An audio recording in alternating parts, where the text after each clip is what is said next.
আসসালামু আলাইকুম guys, welcome to cooking with Yasmin. আজকে আপনাদের সঙ্গে শেয়ার করব চিকেন শিক কাবাবের রেসিপি। আশা করছি রেসিপিটা আপনাদের ভালো লাগবে। চলুন দেখে নেওয়া যাক কিভাবে তৈরি করতে হয়। এখানে আমি মুরগির বুকের মাংস ছোট ছোট টুকরো করে কেটে নিয়েছি, আপনারা দেখতেই পাচ্ছেন। এখন এর মধ্যে অ্যাড করে দিব 1 চামচ টক দই, 1 চামচ পেঁয়াজ বাটা, 1 চামচ রসুন বাটা, 1 চামচ আদা বাটা, তারপর অ্যাড করে দিলাম জিরে বাটা 1 চামচ, তারপর দিয়ে দেব কাবাব মশলা।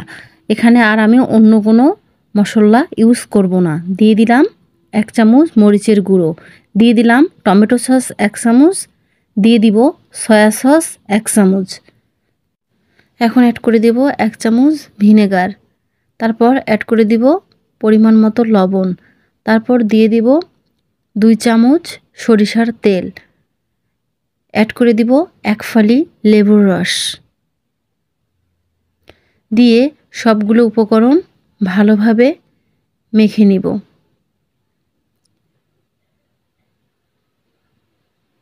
ভালোভাবে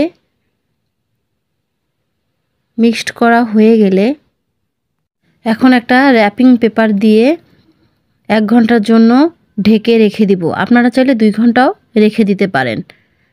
ফিরে আসলাম 1 ঘন্টা পর। এখন আবারও একটু সবগুলো আমি ভালোভাবে মিক্সড করে নিব।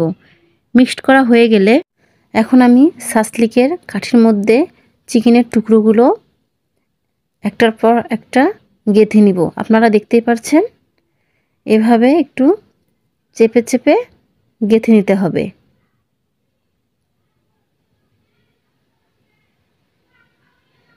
দেখতে পাচ্ছেন একটা আমার গেঁথে নেওয়া হয়ে গিয়েছে। আপনাদের সুবিধার ক্ষেত্রে আমি আরও একটা দেখিয়ে দিচ্ছি।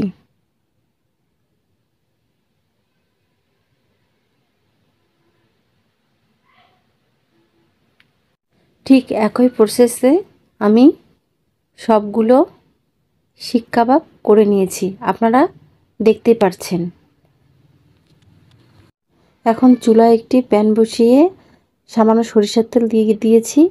গরম হয়ে গেলে একে একে আমি শিক কাবাবগুলো দিয়ে দিচ্ছি। আপনারা গাদাগাদি করে দিতে যাবেন না, অল্প অল্প করে দিয়ে ভেজে নেবেন। এটা কিন্তু অবশ্যই হাই হিটে ভাজতে হবে, না হলে চিকেন থেকে পানি বেরিয়ে আসবে। এক পাশ হয়ে গেলে আমি এইভাবে উল্টে পাল্টে ভেজে নিব। আর একটু যে মশলাটা ছিল সেটা একটু মাঝে মাঝে ব্রাশ করে নিব। যখনই দেখবেন এরকম একটা কালচে ব্রাউন কালার চলে আসছে, সেক্ষেত্রে আপনারা শিক কাবাবগুলো নামিয়ে নেবেন।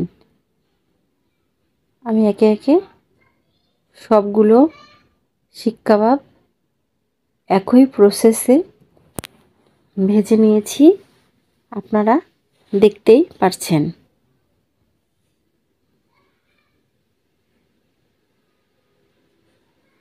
আমার শিক কাবাবগুলো হয়ে গেলে পারফেক্ট টেস্টের জন্য চুলায় একটি স্ট্যান্ড বসিয়ে তার মধ্যে শিক কাবাবগুলো দিয়ে দিব। দিয়ে আমি এটা 5 মিনিটের মতো ফ্রাই করে নিব তেল ব্রাশ করে। আপনারা দেখতে পাচ্ছেন, এভাবে 5 মিনিটের মতো ভেজে নিলেই হয়ে যাবে, এতে টেস্টটা অনেক ভালো আসে। তো গাইস, রেডি হয়ে গেল আমার চিকেন শিক কাবাব। এটা রুটি, নান, পরোটা সব কিছুর সঙ্গে আপনারা খেতে পারবেন। রেসিপিটা ভালো লাগলে লাইক, কমেন্ট, শেয়ার করে পাশে থাকবেন। আল্লাহ হাফেজ।